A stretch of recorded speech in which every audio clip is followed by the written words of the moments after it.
Hello students, welcome to New Light Convent School online classes for class 8 science, class 4th.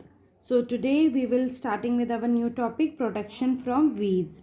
Undesirable plants which grow along with the main plants are called as weeds. So weeds क्या हैं? जो छोटे छोटे हमारे grass उग जाता है main crop के साथ, that are called weed. They are small unwanted plants. Examples: amanthurus, wild oats, grasses. They are harmful because they consume nutrition, water, light and space which is meant for the main crops. तो main crops के लिए हम जो खाद देते हैं, पानी देते हैं, वो सारी चीज़ें ये भी यूटिलाइज करता है. सो these plants, small plants, are called as weeds. The removal of weeds is called weeding. Weeding is a process to remove these small plants are called weeds. Weeding is necessary since weed compete with the crop plants for water, nutrition, space, light.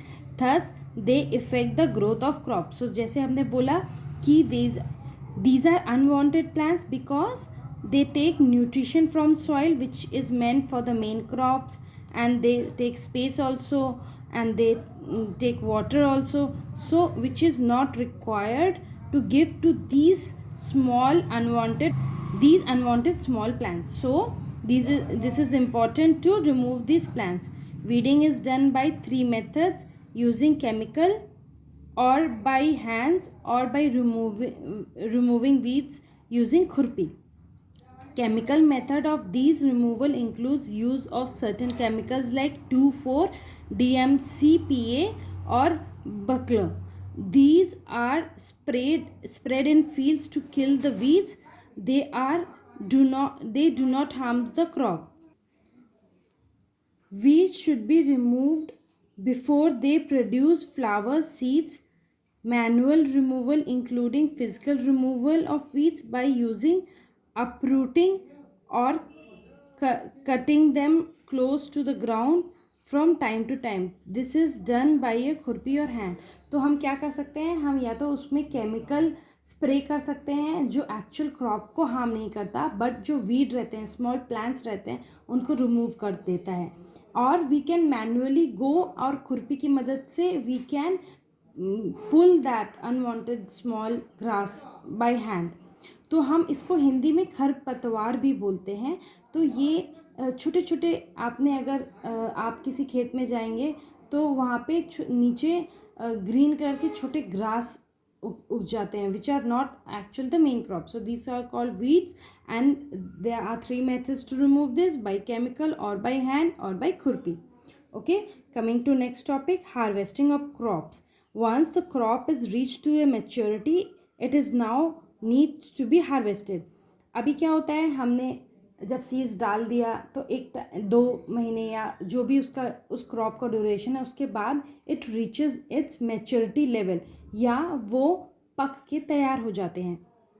तो उस time हमें क्या करना है, उनको काटना है. तो हमें जो हम क्रॉप को काटते हैं, that is process called harvesting और हार्वेस्टेड क्रॉप.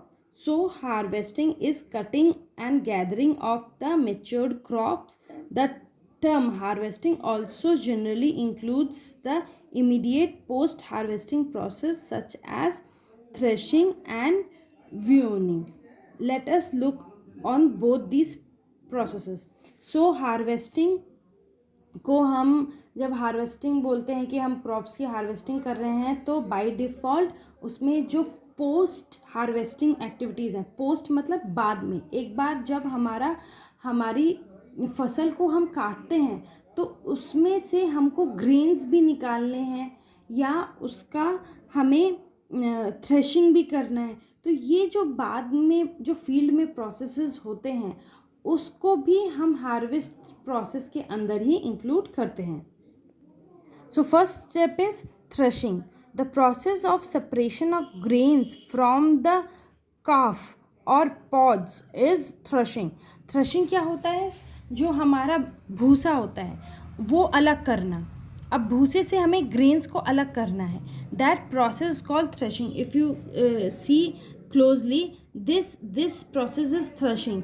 तो हमारे जैसे वीट राइस के जो पैड रहते हैं, दैट उसमें ग्रेन्स होते हैं, तो हम क्या करते हैं उसको we hit in a drum, या उसको हम थ्रेशिंग भी बोलते हैं।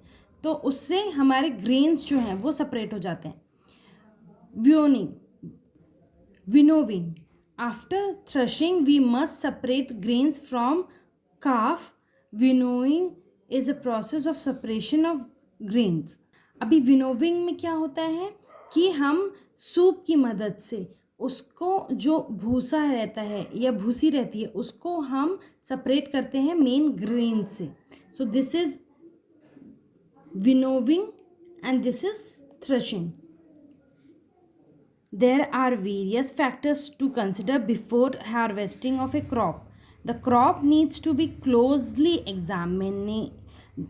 The crop needs close examination to ensure that harvesting is not premature. This leads to shedding of seeds and loss of crop. And if the crop are overripe, they lose their value in market or may even unconsumable. तो ना these crops should be properly matured, मतलब कि ना वो pre mature होने चाहिए, मतलब जैसे हमारा पूरा फसल उगा नहीं है, हमने उससे पहले ही काट लिया। प्री मतलब पहले, मेच्योर मतलब ग्रो ऑन अ प्रॉपर, उसका प्रॉपर ग्रोथ नहीं हो पाया, हमने पहले ही काट लिया उसको। और पोस्ट मेच्योर मतलब, और ओवर राइप्ड मतलब ज़्यादा पक जाना, तो ज़्यादा भी पका नहीं होना चाहिए और प्रीमेच्योर भी नहीं होना चाहिए। अभी प्रीमेच्योर होगा तो क्या होता है कि हमारे सीड्स सारे झड़ जाते हैं और हमारा जो एक्चुअल क्रॉप है we will lose our actual crop. And in over ripe में क्या हो जाता है कि वो खाने लायक नहीं रहता है, तो मार्केट में उसका वैल्यू हमको उतना मिलता नहीं है।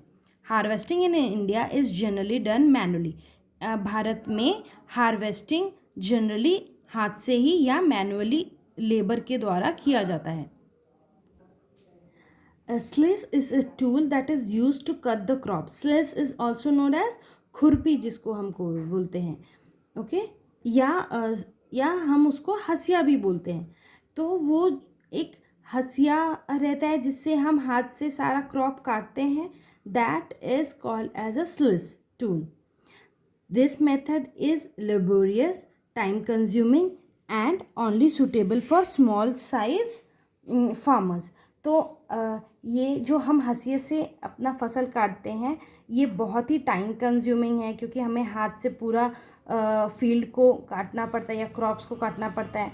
और इसमें this method is laborious, time consuming and only suitable for small size farmers. मतलब अभी ये अगर हमारा फील्ड बहुत बड़ा होगा तो ऑब्वियसली हम उसमें अपना हंसिए से हम अपना ग्राउंड नहीं काट पाएंगे, and it will also take more labour and time consuming. On large farmers the harvester is use to combine the harvesting with the threshing and viewing with the help of a machine called combine.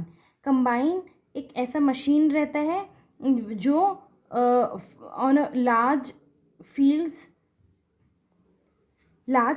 में use होता है. Now what happens is कि in a large field that particular machine itself do threshing and viewing. Next topic comes storage of crops.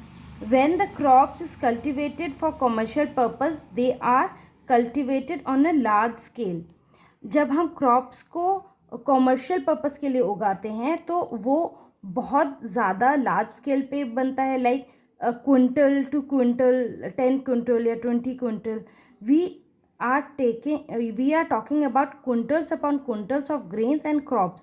तो जब हमारा grains बहुत ज़्यादा होता है, सपोज हमारा 20 या 30 क्विंटल्स ऑफ ग्रेन्स हैं, so storage of these crops becomes very important task.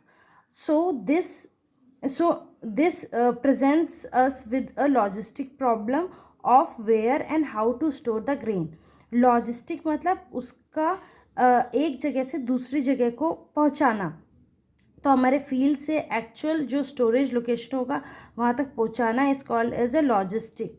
सो ये प्रॉब्लम एक आ जाता है किसान के आगे अगर हमारा बहुत ज़्यादा ग्रेन्स है कि इसका देख रेख कैसे करें। It requires absolutely planning and management so that these grains can be stored without spoilage. Now it is very important that we take extra care to keep this grains so that वो ख़राब ना हो। Spoilage means वो ख़राब ना हो, इसके लिए हमें उसका बहुत ज़्यादा ध्यान रखना पड़ता है। Let us take a look at the steps taken for a successful storage of crops and grain. The first step is drying of grains. Crop has to be stored at the recommended level of moisture. उसमें एक particular moisture होना चाहिए which varies for different type of grains. हर grains के लिए एक particular moisture पे ही storage होना चाहिए। Excess moisture in the crops promotes of growth of microorganisms. So हम क्रॉप्स को स्टोर करने से पहले उसमें ज़्यादा नमी नहीं हो सकती, क्योंकि अगर हम गीला जो क्रॉप है वो स्टोर पे रखेंगे तो हमारा जो ग्रेन है वो ख़राब हो जाएगा, क्योंकि उसमें घुन या बाकी स्मॉल माइक्रोब्स पैदा हो जाएंगे and thus will cause a huge loss. तो ऑब्वियसली ख़राब हो जाएगा तो हमको ह्यूज लॉस होगा। मॉइस्चर में also germinate the storage seeds. अगर हमारा सीड में नमी रहेगी तो वो जर्मिनेट हो जाएंगे, वो अंकुरित हो जाएंगे, फिर वो बाज़ार में बिकने लायक नहीं रहेंगे, which has to be avoided. Inefficient drying reduces the grain quality and thus huge losses. और अगर हम प्रॉपरली अपने ग्रेन्स को नहीं ड्राई करते हैं तो that effects the quality and huge losses of the grains. Then is the storage. To protect the grains they has to be stored in a close containers. अगर हमें अपने ग्रेन्स को अच्छे से प्रोटेक्ट करना है, we have to store in a close container. On a small or a medium scale farmer can store them in a metal container. Like you can see here, these are metal containers। और इसी में ये छोटे metal containers में अगर farmer छोटा है, छोटी फसल है, लाइक हमारा 10 किलो या 20 किलो, तो वो हम स्टील के कंटेनर्स में स्टोर कर सकते हैं।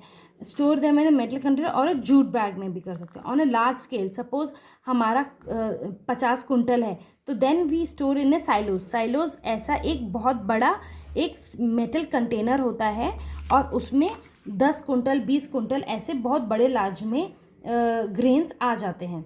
और ग्रैंडरीज हम एक सेपरेट स्टोरेज लोकेशन बनाते हैं। वो जो बड़ा स्टोरेज लोकेशन होता है that is called granaries are preferable. Storing in a close container prevents moisture. इसमें जब हमारा बारिश होगा या हमारा हवा चलेगा तो हमारे ग्रेन्स में मॉइस्चर नहीं आएगा।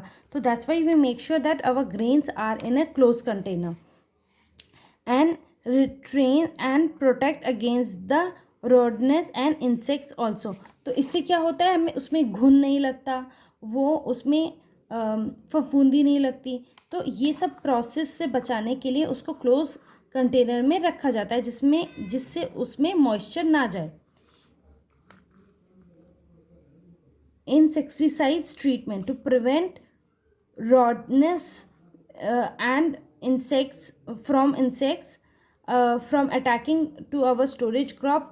अभी क्या हो सकता है कि अगर हमने स्टोरेज किया क्रॉप्स को तो मे बी उसमें इंसेक्ट्स आ सकते हैं, उसको चूहे खा सकते हैं या बहुत सारे उसमें छोटे छोटे घुन लग सकते हैं। To prevent all these are called insects. तो इन इंसेक्ट्स को और रॉटनेस मीन्स उसको सड़ने से बचाने के लिए they has to be treated with insecticides and pesticides. तो हम उसमें कुछ इंसेक्टिसाइड्स और पेस्टिसाइड्स का छिड़काव कर देते हैं जिससे वो ख़राब नहीं होते। द प्रोसेस ऑफ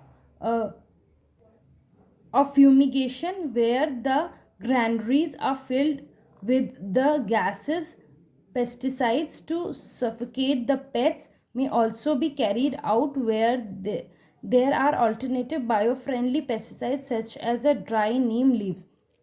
तो अभी ये जो हम तरीके हैं ये एक्चुअली आर आर्टिफिशियल और मे बी हार्मफुल। तो इसमें हम क्या करते हैं, जो हमारी ग्राइंडरीज हैं, ग्राइंडरीज क्या होता है, it is a large storage space. तो उसमें हम गैस का छिड़काव कर देते हैं और इस गैस से जितने भी हमारे पेट्स हैं या इंसेक्ट्स हैं वो सारे मर जाते हैं। या जैसे चूहे हैं, पेट्स, चूहे हो गए, बिल्ली हो गई, तो ये सारे पेट्स भी हमारे उस ग्राइंडरी से चले जाते हैं। तो हमारा जो ग्रेन है, जो हमारी फसल है, वो इंटैक्ट रहेगी और ख़राब नहीं होगी। Foods from animals, we have discussed about the different steps required in a crop production. We get our food not only from plants but also from animals. हमें animals से भी food मिलता है. For example, we get milk from cow, uh, honey from bees, eggs from chicken, and so on. Animals are rare to get these food items. Just like crop production, rearing of animals also require proper care, shelter. Large scale of rearing of animals to get food produced from these are called animal husbandry. तो हम animal husbandry में क्या करते हैं, हम बहुत large scale पे अपने एनिमल्स को ग्रो करते हैं to get food from that animals. Like हम क्या करेंगे, हम बहुत बड़े फील्ड में बी को रखेंगे और उस बी से हम हनी बनाएंगे।